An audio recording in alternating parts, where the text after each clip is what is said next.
नमस्कार दोस्तों, आज हम लोग जानेंगे कि types of offer under Indian contract act. मैं शशांक कुमार सिंह आज आपके साथ आया हूं फिर से इस नए टॉपिक के साथ। तो ऑफर या प्रस्ताव जो भी आप कहें, कितने तरह के होते हैं ये जो आज हम लोग जानने वाले हैं। तो चलिए आगे बढ़ते हैं। तो section 2A of Indian contract act में डिफाइंड है प्रपोजल क्या होता है। इसमें लिखा हुआ है, when one person signifies to another his willingness to do or to abstain from doing anything with a view of obtaining the assent of that other to such act or abstinence is said to make proposal। तो कहने का मतलब ये है यहाँ पर कि जब कोई आदमी अपनी उत्सुकता जाहिर करता है दूसरे को कुछ करने या ना करने के लिए, उसकी एसेंट प्राप्त करने के लिए, तो उसी को हम लोग प्रपोजल बोलते हैं। ऐसे इंडियन कॉन्ट्रैक्ट एक्ट में कितने तरह के ऑफर होते हैं ये कहीं डिफाइन नहीं किया गया है, लेकिन इंडियन जजमेंट और ब्रिटिश कोर्ट्स की बहुत सारी जजमेंट्स के हिसाब से हम लोगों ने अपने से हिसाब से निकाल लिया है। टोटल 7 तरह के ऑफर्स होते हैं। पहला express offer, implied offer, general offer, specific offer, cross offer, counter offer और स्टैंडिंग ऑफर। तो इन सबको हम डिस्कस करेंगे और साथ में कुछ केस लॉज भी देखेंगे इनको समझने के लिए। चलिए आगे बढ़ते हैं। सबसे पहले जानते हैं एक्सप्रेस और इम्प्लाइड ऑफर क्या होता है। तो section 9 of the Indian contract act define करता है इसे। जब भी कोई एक्सेप्टेंस या प्रॉमिस किसी वर्ड्स में की जाती है तो उसे हम लोग एक्सप्रेस ऑफर बोलते हैं, और किसी अदर तरीके से इसके अलावा की जाए तो उसे हम लोग कहते हैं इम्प्लाइड प्रॉमिस। इसमें एक केस लॉ है, Ramji Dayawala and sons LTD versus invest import. इसमें क्या हुआ था कि एक साइड में इंडियन पार्टी थी और दूसरे साइड में यूगोस्लेवियन की जो कंट्री है उसकी एक पार्टी थी। उन्होंने क्या किया कि नोटिस फॉर रिवोकेशन भेजा कि आर्बिट्रेशन क्लॉज में सामने वाली पार्टी को, और सामने वाली पार्टी ने क्या किया, उसका कोई जवाब ही नहीं दिया। तो यहाँ पे क्या हेल्ड किया गया था कि जब जवाब उन्होंने नहीं दिया तो इससे उनकी इम्प्लाइड एक्सेप्टेंस मान ली गई थी, क्योंकि वो ऑब्वियसली उन्होंने कोई जवाब नहीं दिया तो उसका कोई मतलब ही नहीं है। इसका मतलब तो यही है कि उन्होंने मान लिया उस चीज को। नेक्स्ट है हमारा जनरल ऑफर। ये बहुत सबसे इंपॉर्टेंट है इंडियन कॉन्ट्रैक्ट एक्ट में। अब जरूरी नहीं है कि ऑफर जो होता है वो दो बंदे के बीच में ही हो सकता है वो पब्लिक एट लार्ज को ही इंडिकेट कर रहा हो। तो जनरल ऑफर यही होता है, पब्लिक एट लार्ज को इन्वॉल्व किया जाता है। जैसे मैं सपोज आज सुबह मैं उठा और मेरा कुत्ता गुम हो गया, तो मैंने क्या किया, पोस्टर चिपका दिया बाहर में, जो भी इस कुत्ते को ढूंढेगा उसको मैं 1000 रुपए दूंगा, ये वगैरह। तो जैसे ही मतलब किसी ने उस ऑफर को देखा तो उसकी इम्प्लाइड एक्सेप्टेंस वहीं पर हो गई, और जैसे ही उसने कुत्ते को ढूंढना शुरू किया मतलब उसने परफॉर्मेंस शुरू कर दी। इसमें एक केस है Carlill versus carbolic smoke ball and को। ये बहुत लैंडमार्क केस है, ध्यान से सुनिएगा। तो इसमें एक कंपनी थी कार्बोलिक स्मोक बॉल, उसने क्या किया, एक एडवर्टीजमेंट किया 100 पाउंड देने का एक हर आदमी को, जो कि उनकी मेडिसिन लेने के बाद फिर इन्फेक्ट करेगा इन्फ्लुएंजा से। तो उन्होंने बोला कि अगर आपने मेडिसिन अगर ले ली उसके बाद भी अगर आपको इन्फ्लुएंजा हो जा रहा है हमारी मेडिसिन लेने के बाद, तो हम आपको 100 पाउंड देंगे।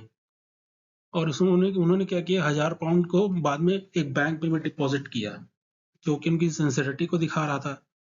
तो एक कस्टमर थी मिसेस कार्लिल, उन्होंने क्या किया, मेडिसिन लिया और फिर भी इन्फ्लुएंजा को कॉन्ट्रैक्ट किया। तो उन्होंने क्या किया, रिवार्ड मांगा कंपनी से, तो कंपनी ने मना कर दिया। तो उन्होंने क्या किया, उनको स्यू कर दिया। बाद में क्या किया गया, तो कंपनी को लायबल किया गया था। ये क्या कहिए कि जैसे ही उन्होंने बैंक में डिपॉजिट किया तो वो इनकी सिंसियरिटी को दिखा रहा था, और ये एक तरह का जनरल ऑफर था, तो उनको इसके लिए लायबल किया गया था। एक और केस है लालमन शुक्ला वर्सेस गौरी दत्त। इसमें क्या हुआ था कि सर्वेंट था अपने एक आदमी का, और उसका मिसिंग नेफ्यू जो था मिसिंग हो गया था। तो उसने भेजा उसे ढूंढने के लिए। बाद में उसने क्या किया, एक रिवॉर्ड घोषित कर दिया, जो भी इस नेफ्यू को ढूंढेगा। उसकी सर्वेंट को कोई जानकारी नहीं थी। बाद में जब सर्वेंट को पता चला तो उसने क्या किया, स्यू कर दिया अपने मालिक को। तो उसमें हेल्प किया गया था कि जो प्रपोजल है वो हमेशा नॉलेज में आना चाहिए सामने वाली पार्टी के, तभी उसको रिवॉर्ड मिल सकता है। तो ध्यान रखें, ये दोनों बहुत इंपॉर्टेंट जजमेंट है। तो यहाँ पे नेक्स्ट है हमारा स्पेसिफिक ऑफर। यहाँ नाम से ही आपको पता चल रहा होगा, स्पेसिफिक ऑफर वैसा ऑफर होता है जो एक स्पेसिफिक सर्टेन पर्सन को किया जाए। इसमें एक केस है बॉल्टन वर्सेस जोन्स का। इसमें क्या हुआ था, प्लेंटिफ ने बिजनेस एक्वायर किया ब्रोकरहस्ट का, और डिफेंडेंट का क्या है, रेगुलर बिजनेस था इसी कंपनी के साथ। बाद में जब उसने माल डिलीवर किया तब उसको पता चला कि उसकी बिजनेस जो है वो किसी और ने एक्वायर कर लिया है। तो बाद में डिफेंडेंट ने इसी आधार पर उसे पैसे देने से मना कर दिया। तो यहाँ पे जजेस ने उसे नॉट लायबल हेल्ड किया था, क्योंकि अगर उनका कहना था कि अगर आप कॉन्ट्रैक्ट एक आदमी के साथ कर रहे हो तो आप अपने आप को रिप्लेस करके किसी और को वहां पे नहीं बैठा सकते अपना काम करने के लिए। एक है क्रॉस ऑफर। यहाँ पे जब दो पार्टी एक दूसरे को आइडेंटिकल ऑफर करे तो उसी को हम लोग क्रॉस ऑफर बोलते हैं। क्रॉस ऑफर जो होते हैं वो वैलिड ऑफर नहीं होते। यहाँ पे एक टिन वर्सेस हॉफमैन का केस है, आप चाहे तो पढ़ सकते हैं। एक काउंटर ऑफर है हमारा, जब एक पार्टी दूसरे को उससे बेहतर करने के कुछ ऑफर करे। काउंटर ऑफर में हम लोग डेली बेसिस पे ही हम लोग देखते हैं, मोल भाव जो करते रहते हैं हम लोग, उसी को हम लोग काउंटर ऑफर बोलते हैं। और ये जो होता है, जब तक ये वैलिड एक्सेप्टेंस ना हो जाए तब तक ये ऑफर वैलिड नहीं होता है। इसमें केस है हाइड वर्सेस रेंज का। इसमें ऑफर भी किया गया था 1000 पाउंड का फार्म बेचने के लिए, लेकिन बाद में उसे प्लेंटिफ ने रिजेक्ट कर दिया हो और उसे बोला 954 करने के लिए। बाद में प्लेंटिफ क्या है उसके लिए एग्री हो गया। बाद में डिफेंडेंट ने कॉन्ट्रैक्ट पे बाउंड नहीं किया और उसको स्यू कर दिया गया।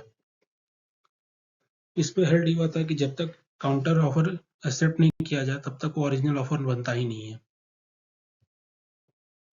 लास्ट है हमारा स्टैंडिंग ऑफर।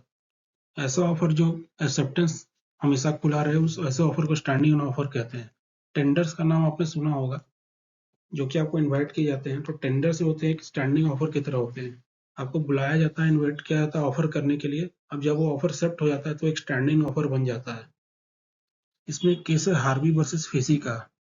इसमें प्लेंटिफ ने डिफेंडेंट को पूछा कि क्या आप would you sell me your bumper hall pen Telegram में द लोएस्ट प्राइस। 2 सवाल किए गए तो डिफेंडेंट ने क्या किया, खाली उसका लोएस्ट प्राइस भेजा।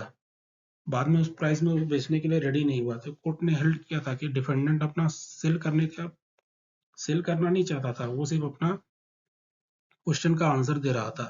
तो ये इन्विटेशन ऑफ ऑफर और ऑफर के बीच में क्लियर डिफरेंस इंडिकेट कर रहा था। Thank you very much. जय हिंद, वंदे मातरम।